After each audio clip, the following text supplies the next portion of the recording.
For your latest information, get expert opinion on an issue affecting us as Malaysians and citizens of the world. When we go face-to-face with our guests on Thursdays at 11:15 a.m. Only on TRAXXfm. Good morning, Malaysia. Otto here, coming to you live from Angkasa Puri, Kuala Lumpur, with two special guests for today's face-to-face, talking about a Ramadan experience. And today I have two beautiful women here from the Embassy of the United States of America. We have Zohal Kazimi-Sosa, the facility manager of the Embassy of the United States of America, as well as Farah, the information management officer from the Embassy of the United States of America as well. Thank you very much, ladies, to come into the studio today.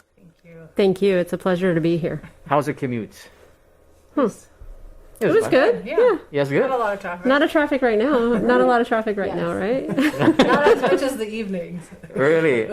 Okay. So, we did talk off air about how long have you been here in Malaysia? Talking to Zoe, right? Zoe. Yes. Let's start with Zoe then. So, Assalamualaikum. I've been here in Malaysia for about a year. July will be 1 year for me. So, I got here towards the end of the MCO pandemic timeframe. Wow. So, how about you, Farah? Assalamu alaikum. And then assalamu alaikum to my family who is also watching this on Facebook Live.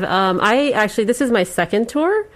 So I had the privilege of being here from 2013 to 16 and then arrived back in 2020 and will end my tour in September. All right. So, Zoe, you've been here for a year, right? So, how have you found the experience so far? The Malaysian culture, the food, the experience. Is this your first Ramadan here? It's my first Ramadan here. I think it's been very positive, pleasant experience. The level of diversity at the embassy with the different families, they come from around the different parts of the world. It's been a good experience having a iftar dinner, and it's been very positive, and I've enjoyed it very much. I was thinking about it today, how much I've enjoyed the month of Ramadan and being able to share, iftar dinners and our meals with our friends and families, which some of them I consider family, even my colleagues at work. Oh. Farah, this is your second tour in Malaysia. How was it? How was your first tour in Malaysia? It was amazing. That's why I came back.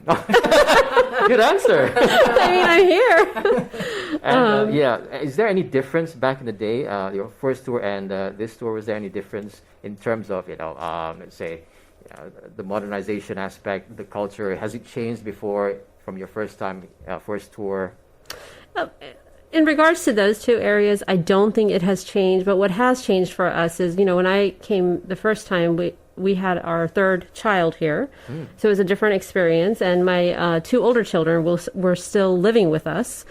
And now they are gone, to university.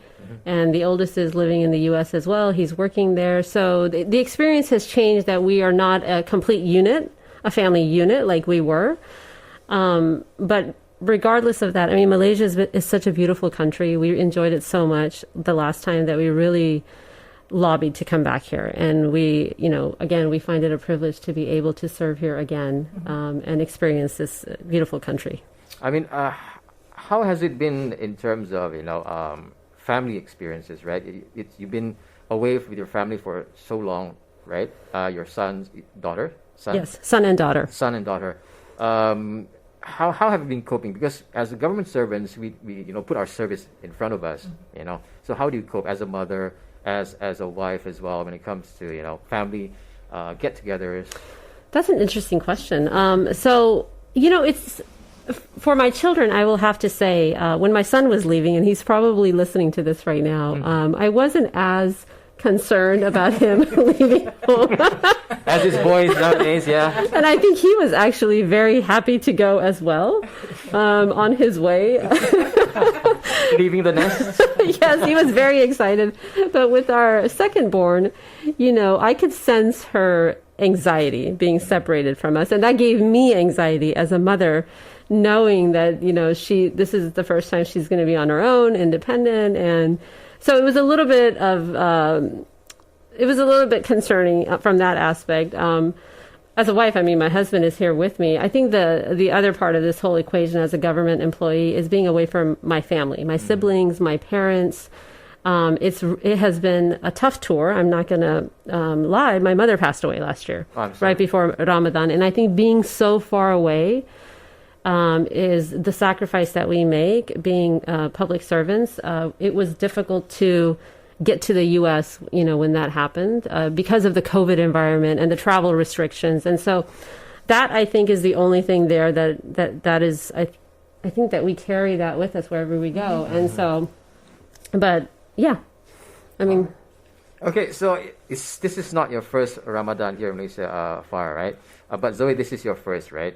It's my first here. Yeah. So how's the experience so far? Did you book puasa, the Bazaar Ramadans? Did you manage to go through the Bazaar Ramadans here?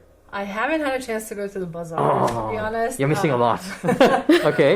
But in Jakarta, when I was on my first tour, I did go to the bazaars there.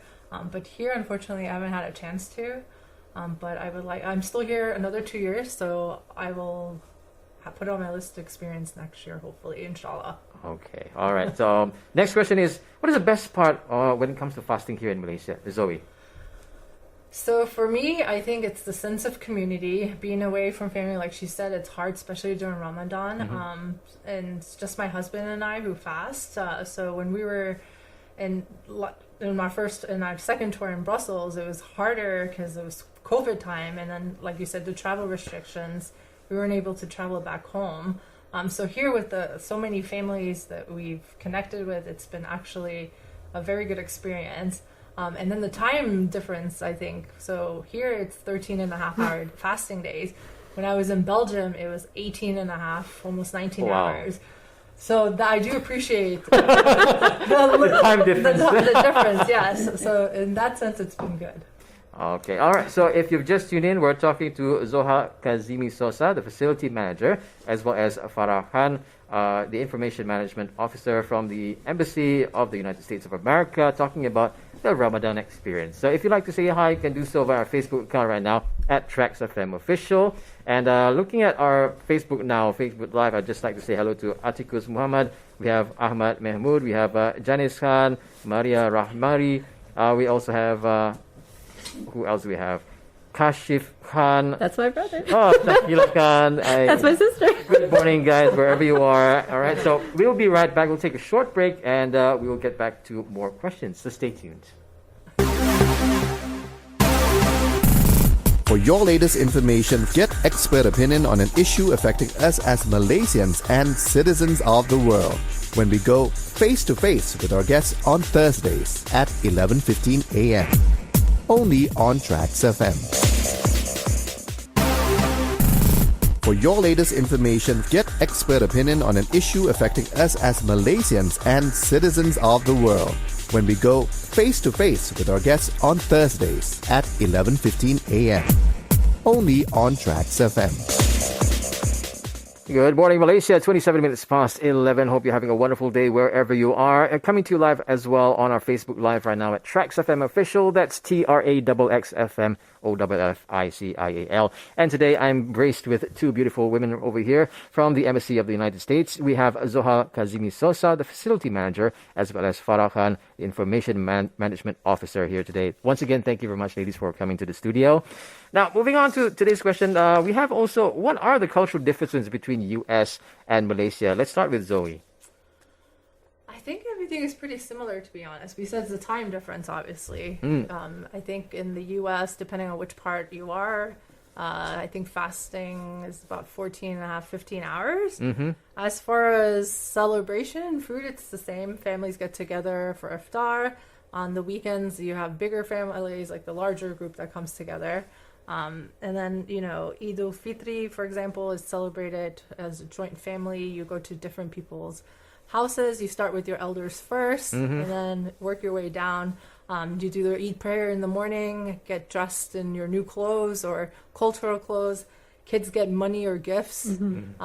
So it's like an exciting time, and it's for a few days. But as we don't get the time off as much there here, but we are able to request the time off. And then if it falls during the week, then on the weekend you do a bigger celebration for Eid. you did go to Belgium, right? We were in Belgium, and there's a difference in time difference, especially when it comes to buka puasa. I mean, is like say for example, their culture there. Is there anything that you miss in Belgium as much as you miss here in Malaysia? Maybe the food, probably. Food options are worst. I mean, we have more food options here in Malaysia. Any favorites? Favorites, I would say I miss Belgian waffles. I miss the Belgian fries. The waffles were the best. I've never had it. And their desserts, their pastries are amazing. And also the fresh Italian bread they had. How about if you were to recommend somebody in the U.S., what would you recommend them? Here in Malaysia, any particular food that you would recommend? They have to have Belgian waffles. No, I mean Malaysian food. Oh, Malaysian Yeah. food. Sorry, I was still thinking about waffles. You're still over in Belgium, yeah. Malaysian food, I would say I love nasi lemak. If you like the spicy food, but of course you could level that down a little bit. And then I would say I love beef rendang. It's one of my favorite. I like the spice level and then the texture. And I love soto ayam, which I love since I served in Jakarta. So soto ayam, my husband loves soto ayam. Soto ayam. Yes. Wow. All right. And nasi goreng. Okay, you can never go wrong with that. How about you, Farah? One of my favorite Malaysian foods is lemang. The first time I heard about it, this is when I was here last time, where they put the rice into the bamboo and it just cooks for hours. Yeah. I thought that was extremely interesting, so I had to find it, right? And I remember one of our colleagues at the embassy, I didn't know where to buy it. I was like, where do I find this? I see this on YouTube. He actually directed us to a location, and when I tried it, it's delicious. I just love the flavor of it. And it was with rendang. It was with the rendang, beef. yeah. It was really good. It's either with rendang ayam or daging. So it's either beef or chicken. It was beef. It was beef. It was beef. And then bihun, I really enjoy the bihun noodles for breakfast sometimes. That was something I really missed when I left last time and learned how to make it. Yes. I miss that too. Yeah. Because during school time, we used to have bihun. Yeah, at school. It was small packets. Exactly. I would pick up the small packets. And so when I was in Saudi Arabia, it was hard to find that. So I actually learned how to make it myself so that I would be able to enjoy it. Did you manage to get the ingredients? Most of them. Most of them. Yeah, exactly. Now in Malaysia, we balik kampung, right? So do you guys fly back to your hometown for Eid? Let's start with Zoe. So normally, depending on where you live, like where I live right now in the Bay Area, San Francisco, California, I have a lot of family there, so I wouldn't normally leave for Eid. If I was overseas and I could coordinate it, I would fly back to see my family. But with Malaysia and the flights being so far, I didn't get a chance to do that this year. So I guess online then. Online, a lot of FaceTime, WhatsApp, but I get to enjoy it with Farah when we have our Eid potluck. Ooh. Oh, that's right. So that's that. I'm excited to do that, and then going and praying together as a family, together as friends. Oh, that's important. Yeah. Family. Yeah. No matter who you are, you're still family. In this organization. So, Farah, what about you? Well, I mean, it's difficult to travel back to the U.S. During Ramadan, especially, sometimes we try to coordinate our leave so that it matches up, but then, you miss either Eid al-Adha or Eid al-Fitr. You can only do one. But when I was serving in Pakistan, I remember it was the end of Ramadan, and I was really missing my children. So that was a tour where my family did not go with me. So my husband and the children were still in the U.S., and it was just a few days before Eid, and I said, you know what, I'm going to surprise them. So I got a ticket. I flew to Dulles, rented a car, and it was Friday afternoon. If you know anything about DC traffic on Friday afternoon, it's pretty bad. So I was stuck in traffic in a rental car driving home. It took me 8 hours to get to North Carolina. Wow. And rang the doorbell of my parents' home because I knew my kids would be there. And none of them knew that you were going. Nobody knew. Wow. And I still remember the look on, my youngest, she was 3, ran to the door first, and she looked. She had this look on her face. Wow, that looks like my mom. Then the other one ran up behind her and looked, and then it was my mom, and my mom was like, "Oh my God," and they opened the door, and it was such a surprise. They were so happy because it was unexpected. That's probably my favorite going home for Eid story that I like to share.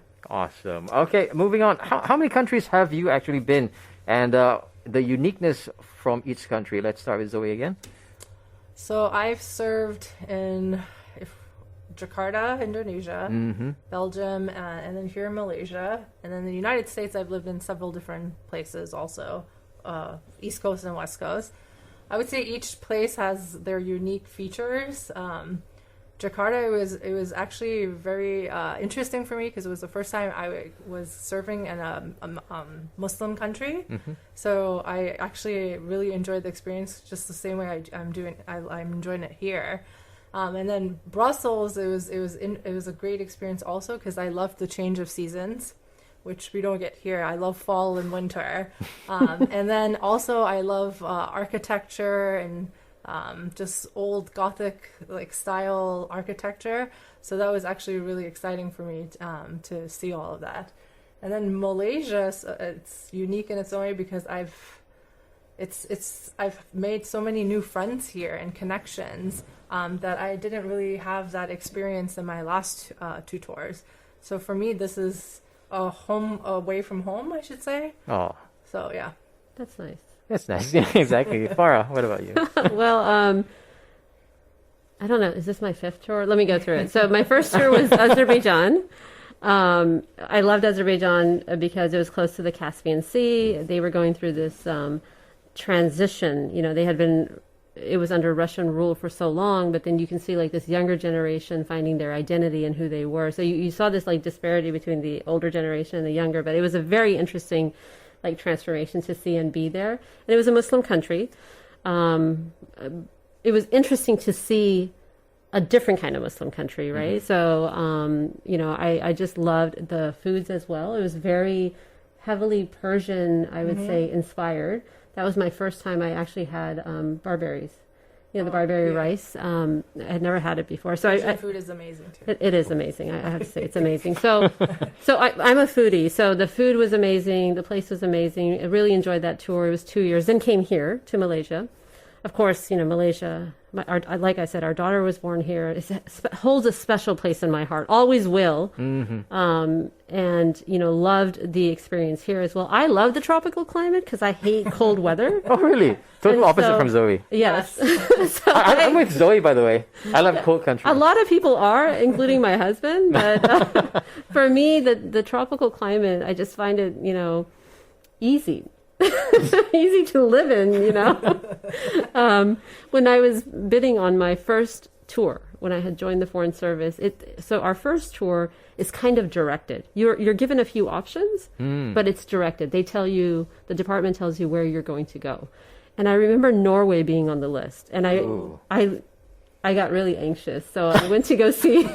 Not us. I went to go see my career development officer, and I said, "Listen, do not give me Norway. Please, I cannot sit under those happy lights and warm myself and be depressed. I need to go to a place where it's going to be nice and warm." So he sent me to Azerbaijan. Oh, that's good. But they had the worst winter in 110 years, a month after I arrived. And I was just miserable. But no, I love Malaysia. I love the tropical climate. I love the food. It was my first time having food that had Asian influence from all around the region, right? Different kinds of food. And then Pakistan, that was an experience in itself. I really enjoyed that as well. I got to see Pakistan in a very different way than what my parents had exposed us to. So that was enjoyable. And then Saudi Arabia, probably the most interesting, because in Ramadan, you really don't have traffic in the morning. They're asleep. That's interesting. They are asleep. People are asleep. The stores are closed? Yes. The grocery stores might be open, but most stores start opening up they late. open later, right? Later in the day. They're open throughout the night. Ooh. Yeah, I remember going to the Ramadan Bazaar to buy something, 2 a.m, and it was happening over there. I'm like, wow. I'm usually in bed. This is crazy. I couldn't believe how many people were up and out. And I'm interested to know that why are you up in 2 a.m. in the morning? Oh, I think my sister who's watching this was visiting and she wanted to go shopping. So she was still jet lagged. So she was asleep during the day and awake. So she would be like, "Let's go shopping." And I'm like, "I have work in the morning." And but that day we did go, and it was very busy. But what I really loved about being in Saudi Arabia was the 2 Ramadans that we we were there 3 years, but the first 2 Ramadans, we were able to spend the last 5 days of Ramadan in Medina. And so we were there when they did the Quran, when they completed the Quran. We were there for Eid. So I experienced Eid in a very different way, which I had never done. And that was the first time I think I actually experienced Eid overseas. And I really enjoyed it and not miss my family as much as I usually do, because it was just such a different kind of experience. Well, thank you very much, Farah, and also Zoe, for that experience, the uniqueness as well. So we're going to take a little short break, and we'll be right back with our guests for the day. But first up, I just want to say hello to those who are tuning in live right now on our Facebook page. Let's say hi to Liman Hui. Thank you very much for your good morning wish. We have Kashraf Khan, okay. Zain Ibrahim, thank you very much. Ramadan Kareem to you. Shakila Khan as well. All right, so thank you very much, guys. Once again, if you'd like to share this Facebook Live, can do so right now. Send a love, send a like as well. All right. Meantime, it's back to more music right here on TRAXX. We'll be right back with our guests for today. For your latest information, get expert opinion on an issue affecting us as Malaysians and citizens of the world when we go face to face with our guests on Thursdays at 11:15 a.m. Only on TRAXXfm. 43 minutes past 11. Good morning, Malaysia. Otto in studio with you up till 2 p.m. today. And today's interview features have to do with something about Ramadan experience. And today we have 2 special guests here. And thank you so much, ladies, for being in the studios today. Time is limited, so I'm going to jump in straight to the next question, which is about fasting. How is it? What are the challenges fasting in different countries? Let's say for Malaysia, you did fast. You are fasting. Is there any challenges here in Malaysia that you'd like to tell our listeners right now? Well, no challenges for me, but the only thing that I've changed this time for the first time is that I actually work out during Ramadan. Wow. So 3 days a week I work out. I eat heavy during sahur, which includes a protein shake, bananas, I would say avocado toast with eggs on days that I know I'm going to work out because I do Olympic weightlifting. Wow. The first week of Ramadan, when my trainer said we're going to work out, I was really nervous, but I finally had the courage and I was able to get through the month working out. So for me, that was a major difference for me this year. Wow. Okay, Farah, what about you? I wouldn't really say challenges. I mean, we talked about family, missing family, right?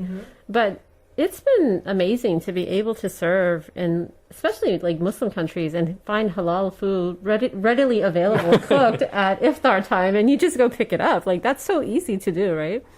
Because I was just thinking yesterday, how many times did I cook this one? Not a lot. No. So I think it's actually, an advantage for you. Yeah, to be, especially here in Malaysia, like you said, the bazaars, the food bazaars, it's amazing. Awesome. All right. So before I let you go, your Idul Fitri wishes to our listeners right now. Start with Zoe. Your Idul Fitri wishes. Idul Fitri wishes. Do you have any wishes you'd like to say to anybody? I wish everybody Salamat Hari Raya Idul Fitri. Awesome. And I wish everybody health, prosperity, especially during the pandemic, during this COVID era, and for everybody to enjoy their time with their family and Ramadan Kareem. All right, thank you. Farah, what about you? Well, I will echo Zoe's beautiful thoughts there and add that, it's been a privilege to be able to practice fasting during Ramadan this year, and I hope that all our prayers are accepted, and, hopefully we can do this again next year. And then to everybody out there, Eid Mubarak, as we say in Pakistan, and especially to my family that's listening. I miss you guys, and I hope that we all get to share Eid next year together. Inshallah. Thank you very much, ladies, for being in the studios and taking the time off your heavy working schedule. Today we're talking to Zohal Kazimi-Sosa, the facility manager, and also Farah Khan, information management officer from the Embassy of the United States. Thank you once again for coming to the studio. It's a pleasure. Hope to see you guys again. Thank you so much. Inshallah. All right, so we will be back with the news at the top of the hour, and I'll be back with more information for you. So stay tuned. This has been TRAXXfm's Momentum Face to Face. For your latest information, get expert opinion on an issue affecting us as Malaysians and citizens of the world when we go face to face with our guests on Thursdays at 11:15 a.m. only on TRAXXfm.